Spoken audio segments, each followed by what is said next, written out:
Prodi Pendidikan Guru Sekolah Dasar Universitas Negeri Medan. Di sini saya akan menjelaskan unsur intrinsik cerita anak. Baik, di sini saya akan menganalisis unsur intrinsik cerita anak.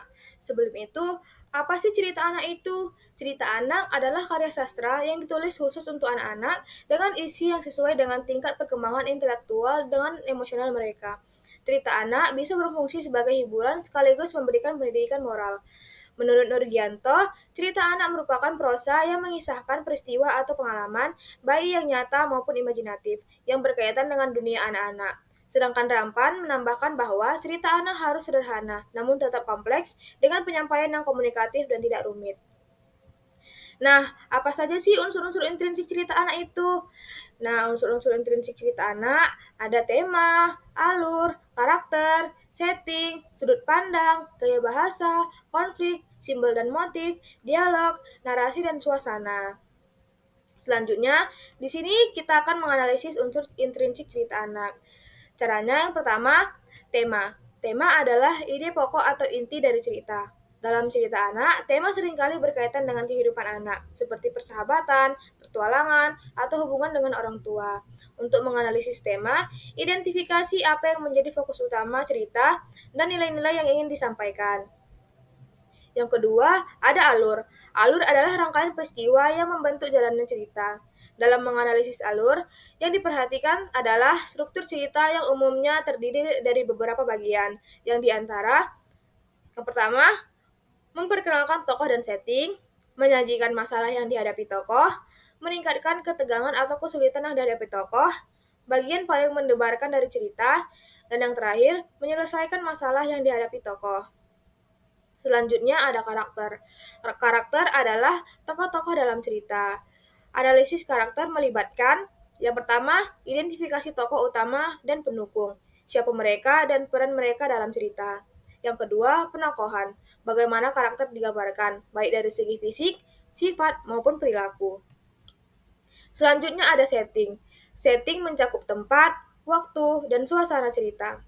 Dalam analisis setting, yang harus diperhatikan adalah tempat, di mana cerita berlangsung, misalnya di sekolah, di rumah, di hutan, ataupun tempat lainnya. Yang kedua, ada waktu. Kapan cerita terjadi?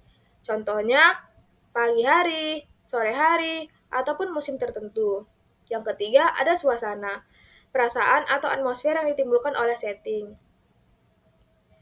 Selanjutnya, ada sudut pandang. Sudut pandang adalah perspektif dari mana cerita diceritakan. Identifikasi sudut pandang yang digunakan, apakah orang pertama, kedua, atau ketiga, dan bagaimana hal ini mengaruhi cara cerita disampaikan. Selanjutnya ada gaya bahasa. Gaya bahasa mencakup pilihan kata dan cara penulis mengekspresikan ide. Dalam analisis gaya, yang harus diperhatikan adalah bahasa yang digunakan, apakah sederhana dan mudah dipahami oleh anak-anak, dan penggunaan imaji atau majas, apakah ada penggunaan kata bahasa kiasan yang membantu membangun suasana. Selanjutnya ada konflik. Konflik adalah masalah atau tantangan yang dihadapi oleh tokoh. Analisis konflik meliputi tipe konflik. Yang pertama, apakah konflik internal atau dari dalam diri tokoh, ataukah eksternal atau antara tokoh dengan lingkungan atau tokoh lain. Yang kedua, ada dampak konflik. Bagaimana konflik mempengaruhi perkembangan cerita dan karakter. Selanjutnya, simbol dan motif. Simbol adalah objek atau elemen yang memiliki makna lebih dalam, sedangkan motif adalah tema atau ide yang muncul berulang kali. Analisis simbol dan motif dapat membantu memahami lapisan makna dalam cerita. Selanjutnya ada dialog. Dialog adalah percakapan antara tokoh. Dalam analisis dialog, yang harus diperhatikan yang pertama, gaya percakapan. Apakah dialognya alami dan sesuai dengan karakter? Yang kedua, ada fungsi dialog. Bagaimana dialog membantu mengembangkan plot atau karakter. Yang terakhir, ada narasi dan suasana. Narasi adalah cara cerita disampaikan, sedangkan suasana adalah perasaan atau atmosfer yang diciptakan oleh penulis. Analisiskan bagaimana narasi membentuk alur dan suasana, seperti apakah suasana cerita ceria, menegangkan, ataupun penuh keajaiban. Bagaimana narasi membantu membangun suasana tersebut. Nah, selanjutnya saya akan menampilkan video. Di sini kita akan menganalisis eh, unsur intrinsik cerita anak dari video tersebut. Nah, di sini kita akan menonton ya.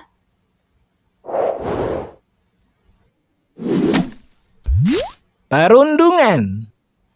Pagi yang cerah untuk memulai belajar di SD Negeri Cerdas Berkarakter. Dra, tahu nggak? Aku barusan buat mainan bagus loh. Widih, apaan tuh?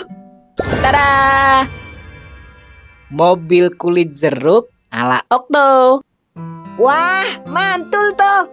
Keren nih, hasilnya halus. Kamu memang kreatif. Hihihi, aku buat sendiri loh. Indra, Okto, sedang ngapain kalian? Kelihatannya seru sekali.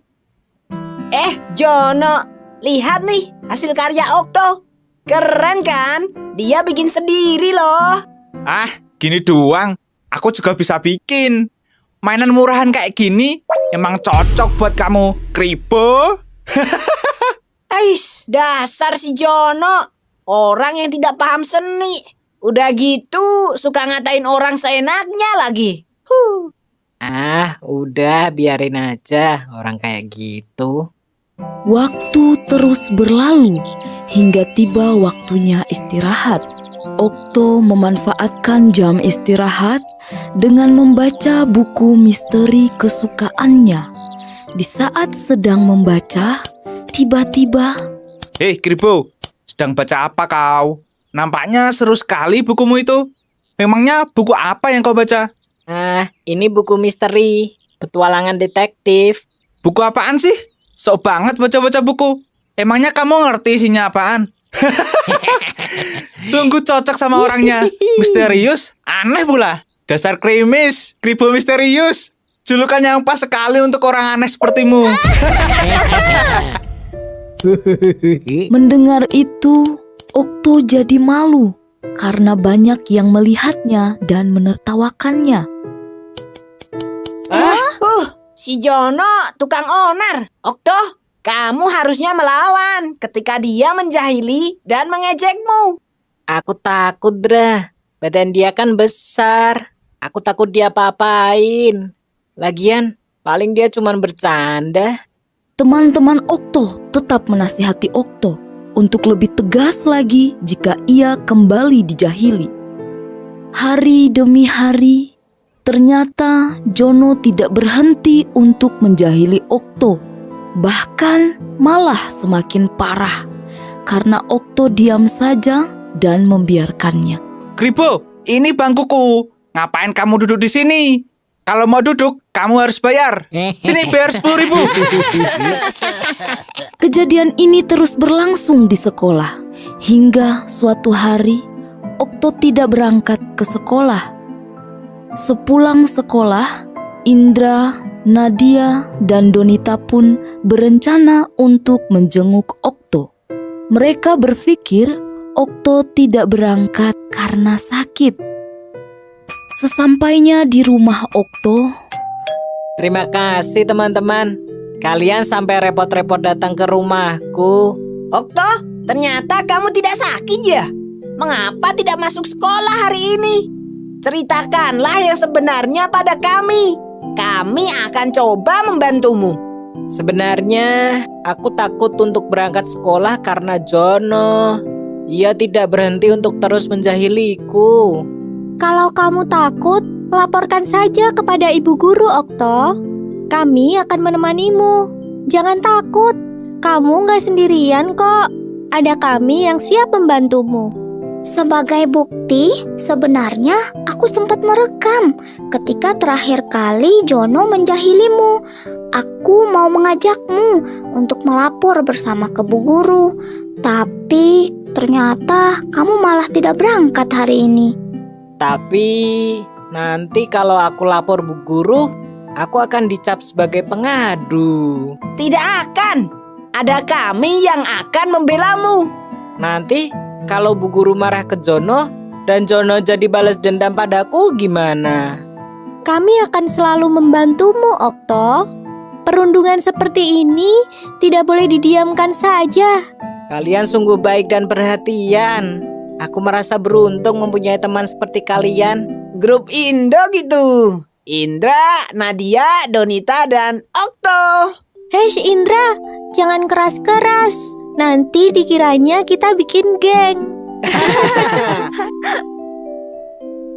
Keesokan harinya, Okto berani untuk berangkat ke sekolah dan melapor ke Bu Guru. Dengan membawa barang bukti berupa rekaman video ketika Jono menjahilinya. Sudah berapa lama ini terjadi, Okto? Sejak kami kelas 1, Bu.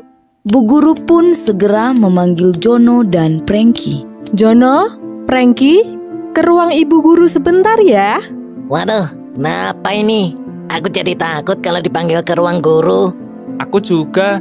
Terakhir kali gara-gara kita usil sama anak kelas 1 itu. Iya ya, kira-kira kenapa ya?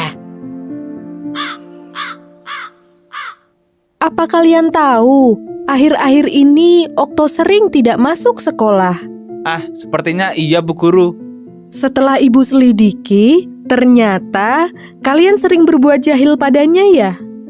Kalau kalian tidak berhenti, itu hanya akan merugikan kalian. Coba bayangkan kalau Okto sampai berhenti sekolah. Kemudian semua orang tahu bahwa kalianlah penyebabnya. Maka kalian akan dicap sebagai anak nakal selamanya. Apa kalian mau seperti itu? Jangan Bu Guru. Perundungan itu adalah tindakan agresif yang dilakukan untuk merendahkan seseorang dan berdampak negatif. Hal yang kalian lakukan selama ini ke Okto juga termasuk perundungan. Kalian tahu mengapa? Tidak Bu Guru. Karena kalian melakukan hal buruk kepada Okto dengan tujuan menghina, hingga akhirnya Okto takut untuk pergi ke sekolah. Ingat, hal yang kalian anggap lucu atau bercanda bisa jadi merupakan hal yang menyakitkan dan memalukan bagi orang lain. Jangan sampai kalian dikenal sebagai anak jahat nantinya. Nah, sekarang Jono dan Prengki, kalian tahu apa yang harus kalian lakukan kepada Okto. Jika kalian tidak bisa berubah, ibu terpaksa memanggil orang tua kalian loh. Karena perundungan adalah hal yang serius dan sama sekali tidak boleh terjadi, apalagi di sekolah. Jono dan Prengki mengerti kesalahan mereka. Dan mereka pun menjabat erat tangan Okto sambil meminta maaf. Maafkan aku ya Okto. Aku sebenarnya tidak bermaksud menjahili dan mengejekmu. Aku hanya iri. Kamu itu pintar dan kreatif. Iya, sudah aku maafkan kok Jono, Prengki. Kalau nanti memang mau belajar bersama, aku tidak keberatan kok. Sejak saat itu, Jono tidak pernah lagi menjahili Okto. Diam-diam, Bu Guru telah menghubungi orang tua Okto untuk meminta mereka mengawasi perubahan perilaku Okto, berjaga-jaga seandainya Jono kembali berulah. Namun kekhawatiran itu tidak terjadi. Semua anak bisa berteman dengan baik.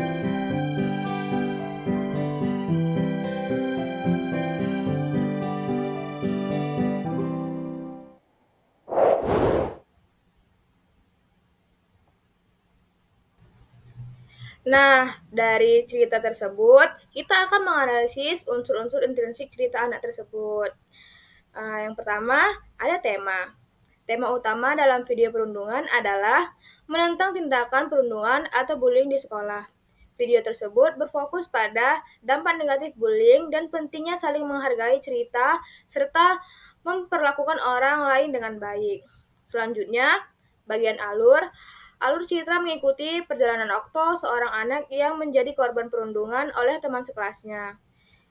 Cerita dimulai dengan pengenalan karakter dan situasi di sekolah.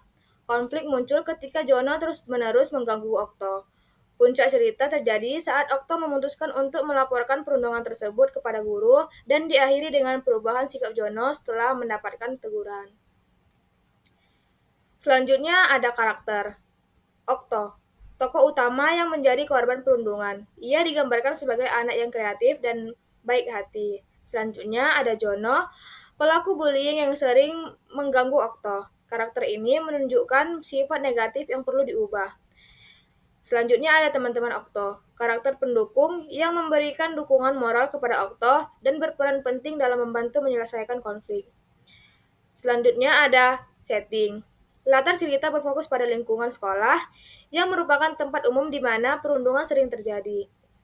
Setting ini menciptakan konteks atau cerita yang relevan dan relatable sebagai anak-anak dan juga bagi anak-anak. Selanjutnya ada unsur sudut pandang. Video perundungan tersebut disampaikan dari sudut pandang orang ketiga, memungkinkan penonton untuk melihat interaksi antara karakter dan memahami perasaan Okto sebagai korban. Unsur selanjutnya ada gaya bahasa. Gaya bahasa dalam video tersebut sederhana dan mudah dipahami, menggunakan dialog yang natural antara anak-anak. Ini membantu menjangkau audiens anak-anak dengan cara yang menarik. Unsur selanjutnya ada konflik. Konflik utama dalam cerita adalah antara Okto sebagai korban dan Jono sebagai pelaku bullying. Konflik ini menggambarkan ketegangan yang dihadapi Okto dan perjuangannya untuk mendapatkan keadilan. Unsur selanjutnya ada simbol dan motif. Simbol yang muncul dalam video adalah rekaman video yang digunakan Okto sebagai bukti perundungan. Ini mencerminkan pentingnya berbicara dan melapor tindakan bullying, dan juga motif yang terlihat adalah persahabatan dan keberanian untuk melawan ketidakadilan. Unsur selanjutnya ada dialog. Dialog dalam video tersebut mencerminkan interaksi yang realitas antara anak-anak dengan ungkapan dukungan dari teman-teman Okto dan dialog antara Okto dan juga Jono yang menunjukkan dinamika bullying. Unsur selanjutnya ada narasi dan suasana. Narasi dalam video tersebut mengalir dengan baik, menjelaskan situasi dan emosional karakter. Suasana yang dibangun adalah campuran antara kesedihan akibat perundungan dan harapan ketika Okto mendapatkan dukungan dari teman-temannya.